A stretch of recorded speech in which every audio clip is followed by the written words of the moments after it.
fell into the fissure, the book would not be destroyed as I planned. It continued falling into that starry expanse of which I had only a fleeting glimpse. I've tried to speculate where it might have landed, but I must admit that such conjecture is futile. Still, questions about whose hands might one day hold my misbook are unsettling to me. I know my apprehensions might never be allayed, and so I close, realizing that perhaps the ending has not yet been written.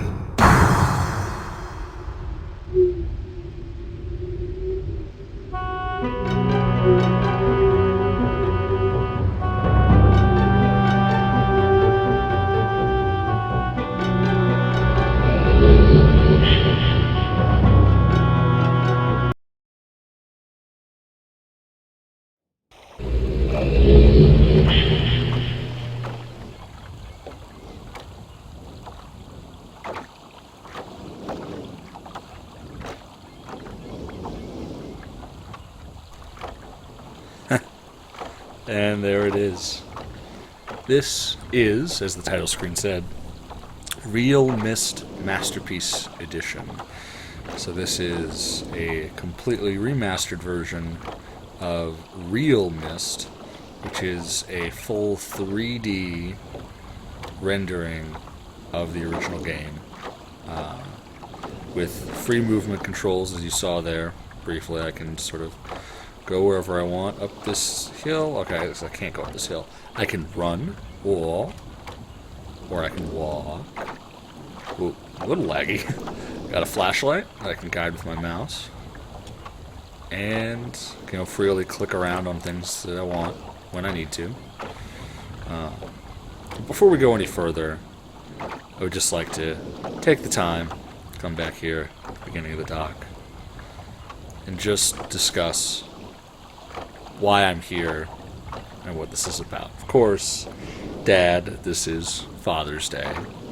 And I know I was home for your birthday recently, and unfortunately I wasn't able to make it this time because work has taken up a lot of my time this month, and it's going to be going forward until I move. But I wanted to at least do something for Father's Day for you, and I figured, hey, this is something I wanted to show you, and Mist in particular, I think, represents something that you have given me that I do really appreciate and cherish. Of course, among many other things. Playing this game with you as a kid was a real good memory for me.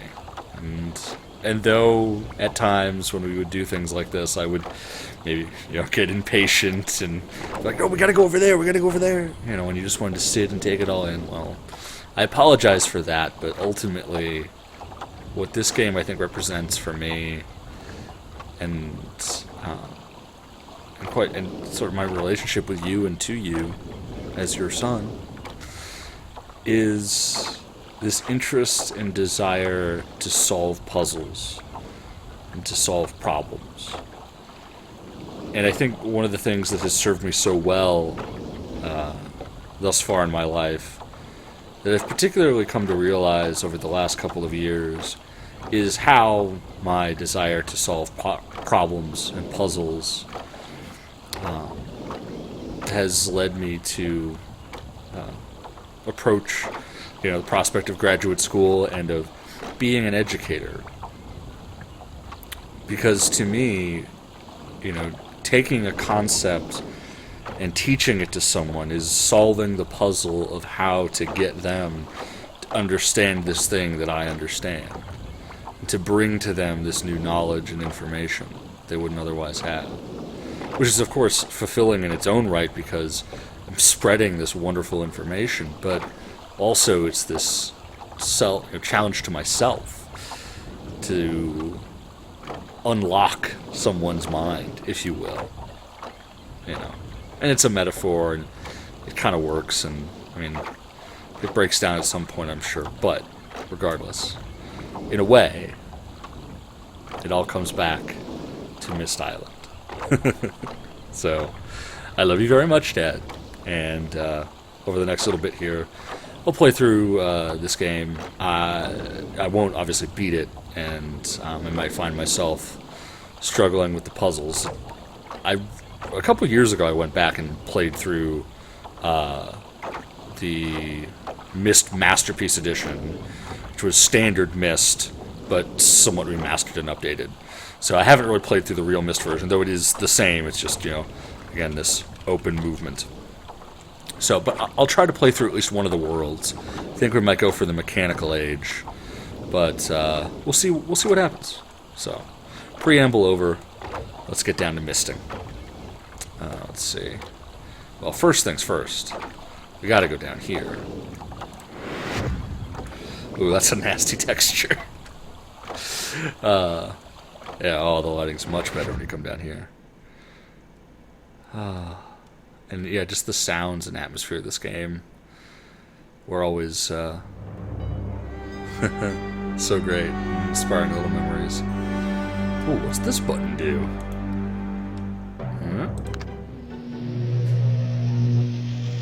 Okay. Now, I did fool around with this enough recently to remember kind of how this puzzle goes. Coming back over here, all these different options.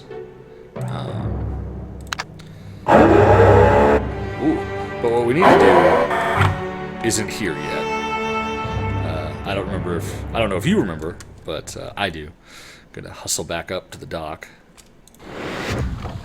and along the way, I want to make sure turn on the marker switch. The controls are a little weird. I have to right-click to look around like this when I'm standing still, but when I'm moving, the camera automatically attaches to the mouse. So it's a little awkward when you're going from standing still to moving, and especially for me, being used to sort of first-person controls with mouse and keyboard, it's a little disorienting at times, but, I mean, not enough to actually prevent gameplay. Though I am trying to turn by looking, and it's a little awkward with the mouse because I have to drag it around. So let's see. Well, I won't get ahead of myself quite yet. But pick up those marker switches. The channel wood tree. Over here. This is what we're here for. This wonderful high-resolution handwritten letter. And I always found the story of this game to be so interesting. This literal interpretation of books taking you to other worlds. But there was something just about the style of it and the feel of it that, I don't know, I've never really found another story that's kind of touched on these things in the same way. I don't know. But enter the number of marker switches on the island. So down here we got 1, 2. Ooh, mouse control. 3. I just want to hit them all so I don't forget. The library. Oh, the library. Come down here, the very treacherous. Why are these ropes here? I mean, that's perfect ankle tripping height. Like, it's more dangerous with the ropes there, I swear. The rocket ship to the... I don't remember what that age is called now. But... the rocket ship age. Oh, crap, I lost count when I was talking. It was 1, 2, 3, 4, I believe. Sorry, Dad, if you're remembering all of this. I'm going to try to focus now. Yeah, because it was 1 over there, 1 there, and 2. Yeah, 4. Okay. So over here, puzzle to raise the ship. And then over here, so this is 5, 6, 7, I guess. So, whoops, 7, right? I don't know.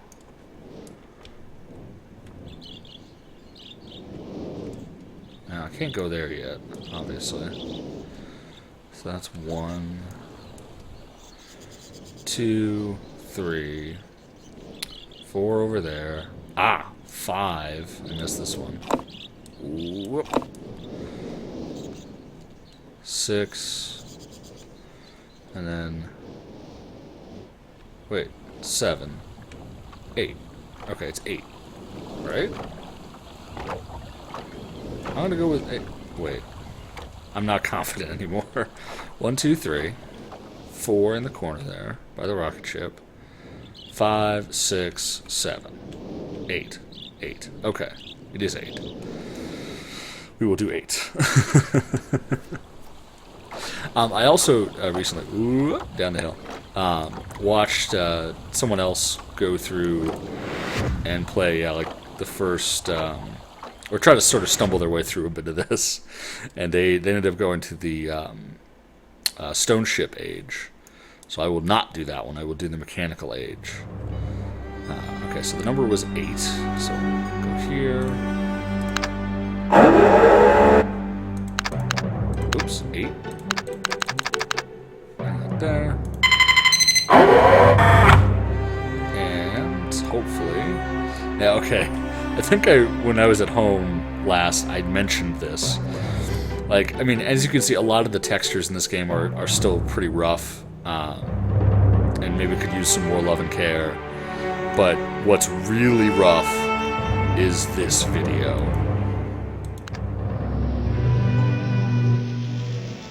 Catherine, my love, I have to leave quickly. Something terrible has happened. It's hard for me to believe. Most of my books have been destroyed. Catherine is one of our sons. I suspect Agonar, but I shouldn't leap to conclusions. I'll find him and Cirrus as well. Oh, I should have known better than to have left my library unchecked for so long. Well, I've removed the remaining undamaged books from the library and placed them in their places of protection. You shouldn't have to use the books until I return, but if you've forgotten the access keys, remember the tower rotation. Oh, and don't worry, Catherine, everything will be fine. I'll see you shortly. Oh, and erase this message after you've viewed it, just to be safe. Fat Atris face. That, that video does not look particularly good scaled up. And I am playing this in full 1080, so... yeah. But, you know, again, it is a relic of its time. But it's still a classic in its own way. But again, yeah, the tower rotation. Yeah, you gotta go into the library.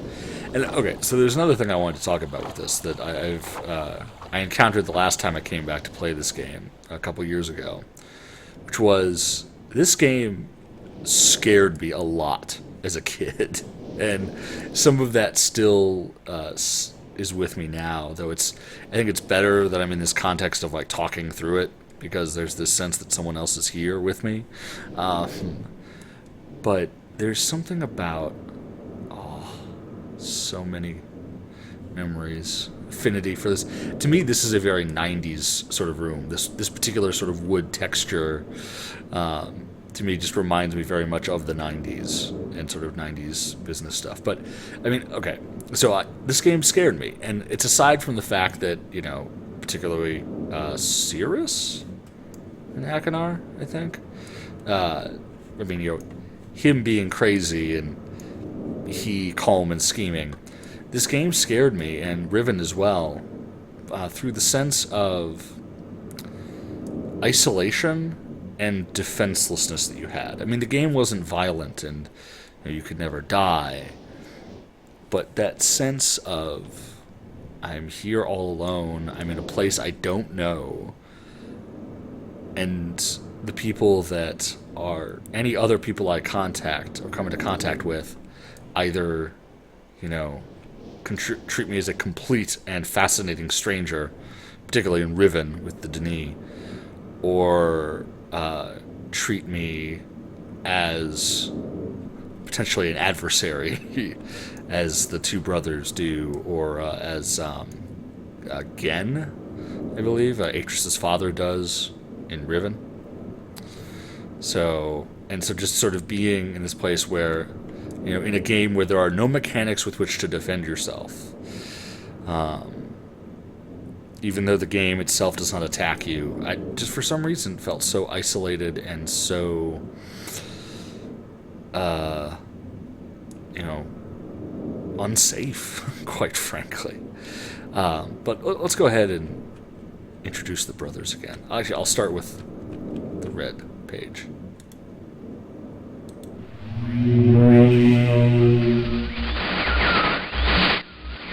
Why?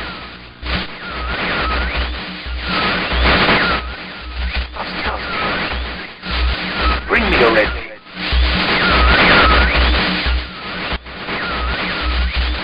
I can't see it. I need a red page, you must.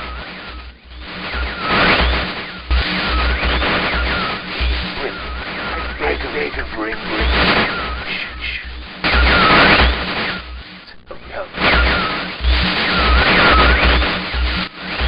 I am serious. Give it up. Go.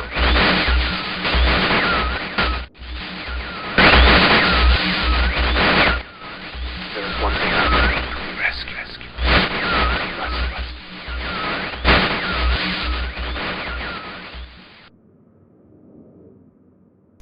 Okay, so I had it backwards. Because I associate the name Cirrus with this character, and to me, Akinar with this character, just more scheming, and I don't know.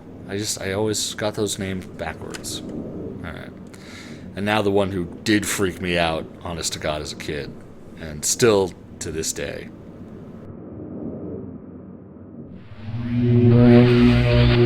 Serious? Is that you? Are you? See you.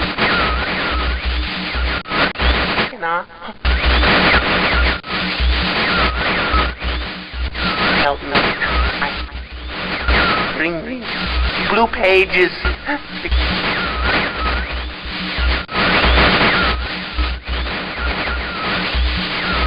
Never.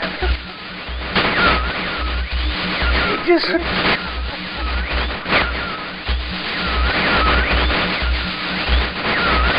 I must have the blue page.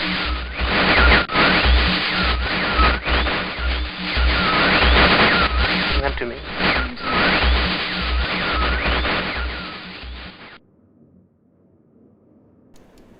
I think it's a combination of just his, unhinged atmosphere. But it's a combination of his unhinged nature with Cirrus, or sorry, Akinar. See, there we go again. And sort of that sternness at the end. Playful, fun, crazy, and very stern, but crazy. It gives me the worst willies I've ever had. Alright. But time to transform.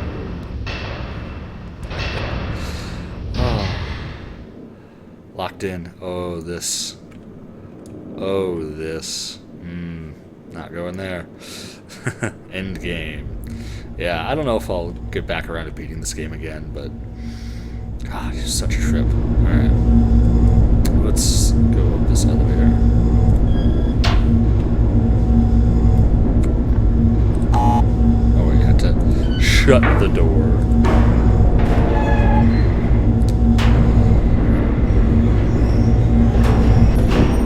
There we go.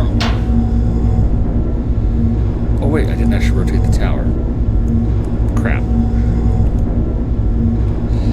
Back down.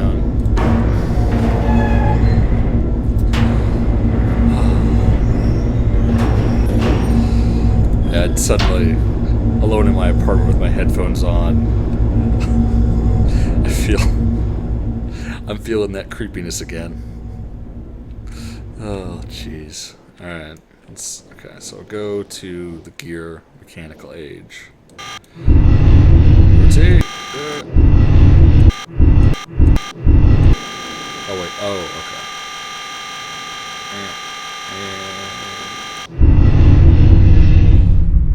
Okay, I think that means we're good. back. I will run this time. Whoop, whoop, whoop, whoop, whoop. And then back again. Oh, slow rotation. Okay, hopefully this means I got it right. Perfect. Alright. Now across there I can see 240, 221. That's the key. Of course, 240 is a time. And there's the clock tower.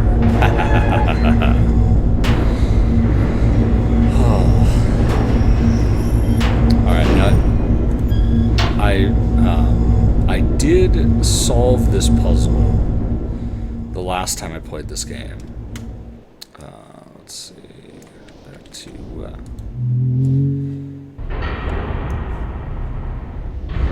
look, there's a bit of a day-night cycle in this. So the sun will continue to travel around and will become night eventually. But sorry, what I was saying was, yeah, I did solve the puzzle, this entrance puzzle to the mechanical age the last time I played this game, which is good because that puzzle inside the clock room I was never good at. I was able to just sort of do it by trial and error last time, so we'll see how long it takes this time. But let's get this. So I'm guessing big hand is big knob. Can I? Oh, good. Okay. So that 2, 4. Oh, I went to. Wait, 40. Yeah. Okay. Gotta remember how to read an actual clock again. Did I not? Wait, what? It's 240. Oh god, I got the hint. And of course, I'm sure you saw that right away, Dad. My bad. Ooh, that's a sound. The dolphin being strangled. Alright. So make our way out here. Marker switch. Alright. That, okay. I gotta say, that door sound I've heard in so many other games. It's kind of off-putting. Alright. So now this thing. So we gotta do 2, 2, 1. This, oh, what is it? Well, let's try it a little. I know this resets it. So let's pull this. Okay, if I hold it down, it'll keep going middle. If I do that, okay, I got it. And I've got till this like gets down here somewhere. So I think I know what to do now. I do kind of remember how this works. The key is remembering that you can move this one, or keep the middle one moving by holding it down. So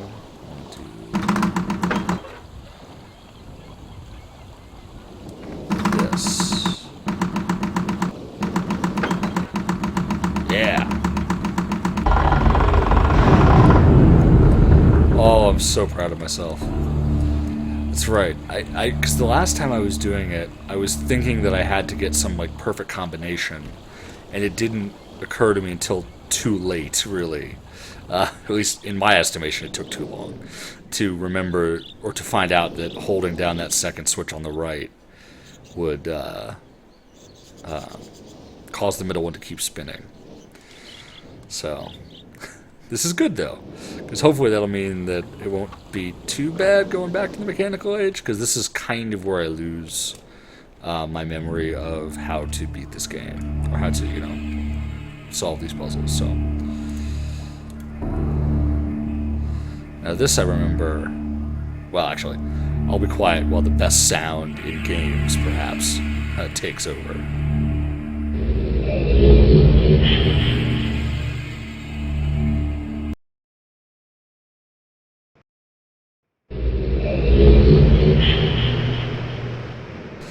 Oh, that is nice, isn't it? Alright. Now, I remember this, going through the books the last time, I remember this age was a fortress.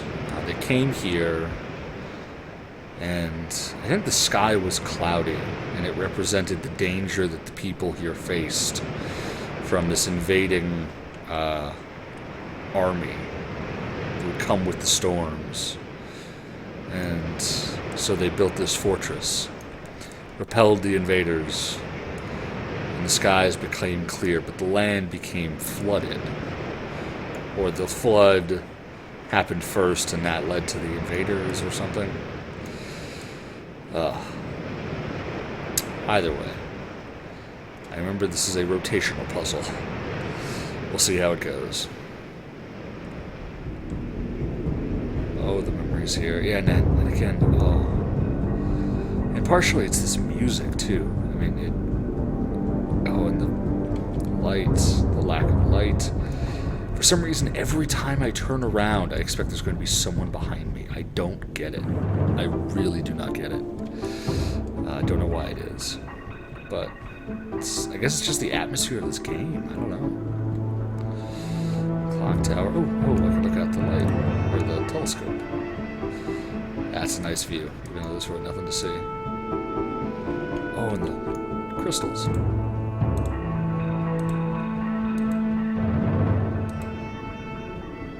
What is that? Oh, it doesn't make a noise for some reason. Yeah, anyway. I remember there was something here. Something you could trigger here on this throne. Oh, wait, here we go. This area back here. Crouch automatically. Come up. Here. The red page. The hidden wealth. And a note. Nope. There we go. Woohoo. And that is one thing that this game did really well that really very few games have done since, which is really, really have proper good handwriting.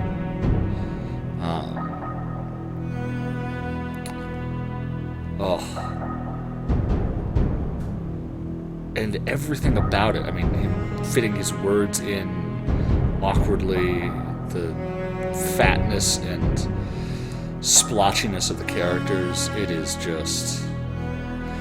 oof. But I think... What? Let's see. Oh, stuff like that just freaks me out. Door closing. I will grab the red page and bring it with me because I do want to... I would rather, if I'm going to grab a page from one of these, I would rather grab Cirrus's pages because he is at least in control in his moments. So if we're going to see another one of those, I'd rather have it be his. Okay, so remember that this button opens up the lower area. But I forget what I do here. Oh, this is how you actually rotate the tower? So I know there's one of these that is practice rotation, and the other is real. Maybe this is the practice one. So, okay. Oh, wait. Oh, no, that's to get the elevator up there available. That's simple. So, flashlight. Okay. Come back in here. Let's make sure there's nothing around the back here. Darkness does not hide your secrets. All right. So, okay. I remember there's so you can go down to the mid level. I forget what that does. Oh, I remember now. Okay. So you go up. I don't know why you would design an elevator this way. Flashlight on. I want to be able to see. Because the controls are up there, which is just such a terrible idea. And then, so we had to go is to go in and push that, and it starts beeping, which gives you time to get out. And then that comes down. Okay. So now I have the tower at my disposal. Oh, actually, I want to go back and find someone somewhere has a practice. There's a rotational, practice rotation device, and I want to get a feel for what that does first. Also, I need to keep stock of where I need to go because I forget. I want to make sure I get the spatial relations right. Oh, right. The torture room. Ugh. Yeah, it's a little secret cubby hole. Okay, yeah, here's the practice rotation. Okay. Yeah, see? Simulator. Okay, so we're there. So if I go like that, and that, does that do anything?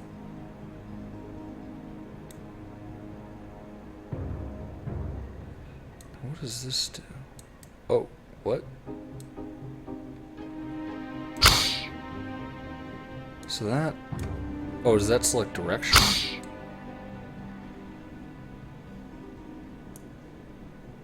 Maybe that selects speed? So if I do that...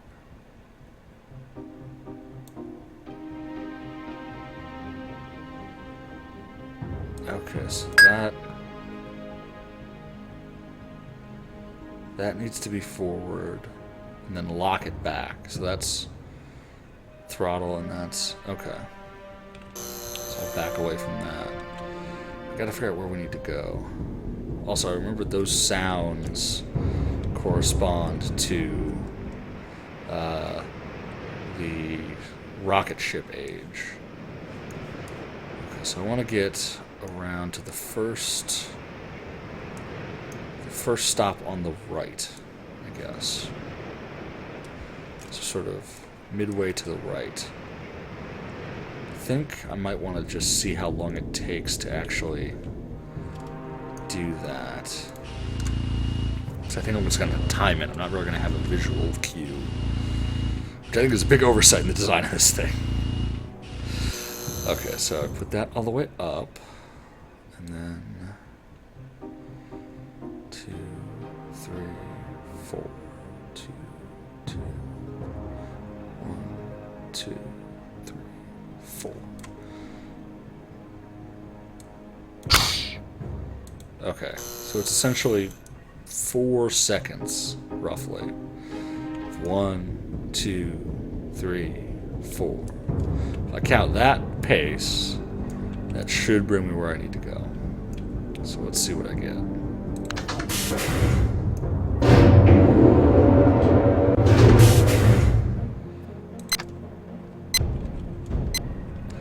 Gotta be able to see. Still paranoid, even after all this time. Alright. So, flashlight off. Let's do this. Forward and 1, 2, 3, 4.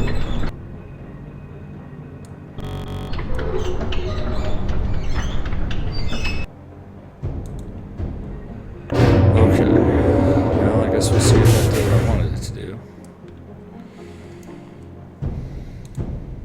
Oop, forward a little bit.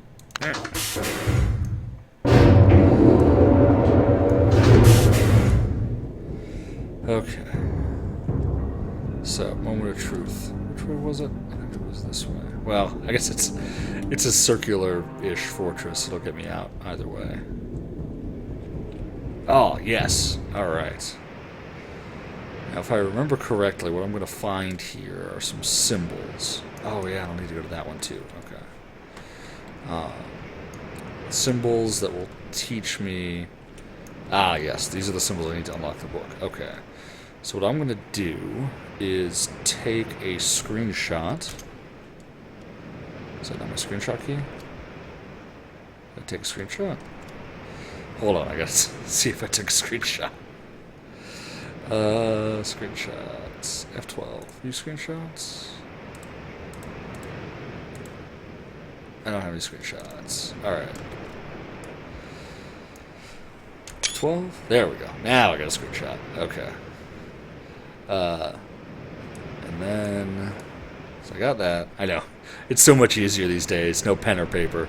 Honestly, if I was doing this, if I wasn't trying to record this and have like visual cues to go off of, for your sake, really, I would actually draw all this out because that's just more fun, personally. Okay, so we gotta do another rotation of 4 seconds to get to the next set of symbols. But yeah, so for the purpose of this, to have the visual representation, I'm gonna go ahead and take screenshots and just use that. I want to say that when I actually beat Myst the most recent time, oops, I forgot to actually get this going. I actually took some cell phone shots of like the more complicated things off the monitor, just as a means of having a easily portable thing that didn't depend on my drawing skills. Alright, so get that forward, and 1, 2, 3, 4.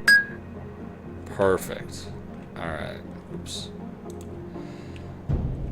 Push that button. Did I push that button? Push the button. Oh, wait. Alright. Push the button. There we go. Alright. And then back in here. Down. I got this. This game isn't so hard. Actually, some of the other puzzles were always harder. Like, I remember in the Channelwood Age, a big part of that is going through and setting up the steam pipes on the walkways on the water, and sort of mapping that out was... I mean, it wasn't like a crazy challenge, but yeah, that required some spatial relations and some drawing skills. Alright, so let's go back here. I'm actually kind of glad that I was able to figure this out as I was. Okay, so that's screenshot. Yeah, circles and uppy downy arrows. Downy uppy arrows. Something like that. Yeah, and I think another thing that's kind of fun about adventure games in general is you kind of build your own vocabulary. And as someone who is very interested in the study of human communication, I find that events and things like that are very interesting to me. Like seeing how people like construct their own language to talk about things that are purely symbolic, and you're like not, or I should say, like just symbols that aren't words. Or dang it, I did it again. Using words to describe things that aren't directly words or don't regularly exist is very interesting. And, this game with its Denis language and everything else is a great example of how you are forced to create your own language to describe unreal things in a real way. But anyway, so this is going to be like 8 seconds. So 1, 2, 3, 4, 5, 6, 7, 8. Okay. And the clock, I remember those sounds will be helpful in another age that I'm not going to yet, so I won't worry about it. But, the rocket ship that orally came, if you will. But anyway, let's get on out of here, wrap this up. Sprint back through the... Oh wait, I need to make the pigeon do something. Yeah. Crank that up. Wait, oh, I don't need to actually. Yay! Flappy pigeon thing. Very cool. Anyway. Also, how does that get to there? Like, what is it cranking? I don't know. I guess that's part of the mystery. Alright. So, let's go back here. Now, it has occurred to me in this moment that perhaps the screenshots and the Steam in-game interface that I'm about to use to look at these things that might not show up on the recording, but we'll see here. Anyways, I think I kind of remember the symbols anyway. I think it was that, definitely that. I want to say it was that. I don't remember what the last one is, so I'll hit Shift Tab here. Pull up my screenshots. Okay, so it's Half Moon on the right. I can just make these out on my screen. Half Moon on the right. Spiky Ball. Yep, okay, I got it. So, Half Moon. Bam! That was creepy, the way it locked my view like that. I think that's the other thing, too, is that in games like this, first-person games, your view gets locked in various ways. They take you control away. It's like, ah! But, anyway. Let's get this up. And once again, the best sound.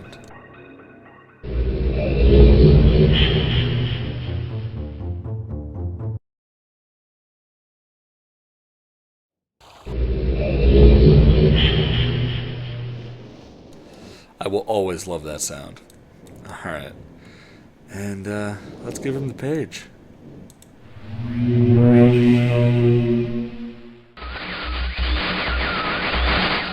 You've returned. Thank you for bringing the red page. You must continue to help. My name is Sirius.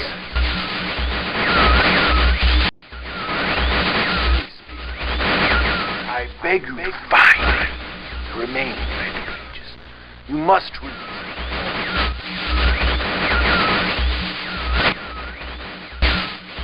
release me from this book, which has become. Bring. I need more red pages, please. Beg. Don't waste time. Look.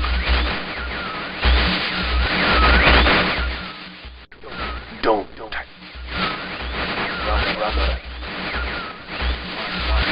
My brother is guilty.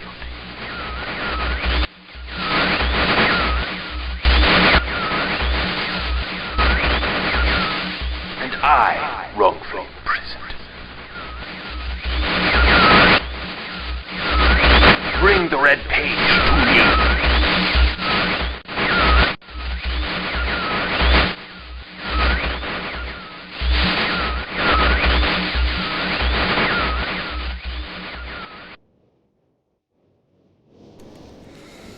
Oh, yeah. And you know, I think this game also... Ooh, nighttime. This game, I think, kind of taught me an important lesson, too, as a kid. Just this idea of, you know, the only goal that you're really set from the beginning is subverted by the, you know, words of these two brothers. And the goals they give you are totally against your purpose. You have to be able to see and understand that what they're telling you is not true, and that also, you know, is not the way for the game to end. In fact, I don't remember how you're supposed to reach the conclusion that to make your way into the fireplace and put in the right pattern in the tiles to unlock the book that Atris is trapped in. I think in Denis, I believe, right? And that you need the white page, and if you don't have the white page, then you're trapped there with him and game over and all of that.